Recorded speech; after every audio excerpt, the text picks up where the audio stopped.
isa ka rin ba sa curious kung anong lasa ng mga milk drink na ito? E de, watch mo na to. Ito yung madalas kong nakikita sa TikTok, yung original flavor. Pero bumili rin ako ng iba. Ito yung mixed fruit flavor. Itong green ay apple. At ito naman ay chocolate. I don't know if may mas malaking size ng chocolate, pero yun nga, ito yung nabili ko. Siyempre, unahin natin tikman yung original. By the way, nabili ko siya for 54 pesos sa Shopee. Sabi nila, lasa daw tong evaporated milk na may condensed milk. Pero, let's see. Masarap siya. For me, lasa siyang fresh milk, katulad ng mga nabibili natin sa supermarket na nasa karton. Hindi sobrang tamis, hindi din matabang. Tamang-tama lang yung lasa niya. So for me, 8 out of 10. Next naman is the mixed fruit flavor. Nabili ko siya for 64 pesos. Medyo may pagka-brown yung kulay niya. Very slight lang naman.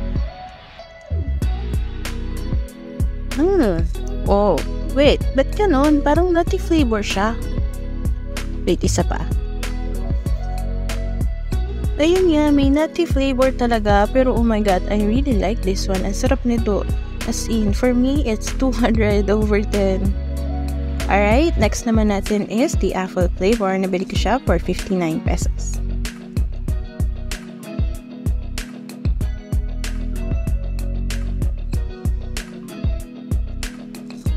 Ano?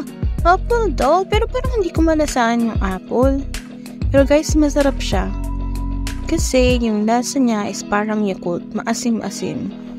O baka kasi green apple, kaya green din yung kulay ng cat. Pero I like it. 9 out of 10. Okay, last one is the chocolate. Napili ko siya for 42 pesos. Hindi sobrang tingkad ng pagka-brown niya. And typical na chocolate drink, katulad ng mga nabibili natin locally. So for me, it's 8 out of 10. Pinaka nagustuhan ko is this one. Kakaiba yung lasa niya. Sarap niya talaga, promise. Bibili pa ako nito next time. So, ayan guys. I think magugustuhan niyo din ito. Lalo na sa mga kids. If meron kayong gustong i-food review ko or i-try ko, comment niyo lang sa baba. Thank you for watching!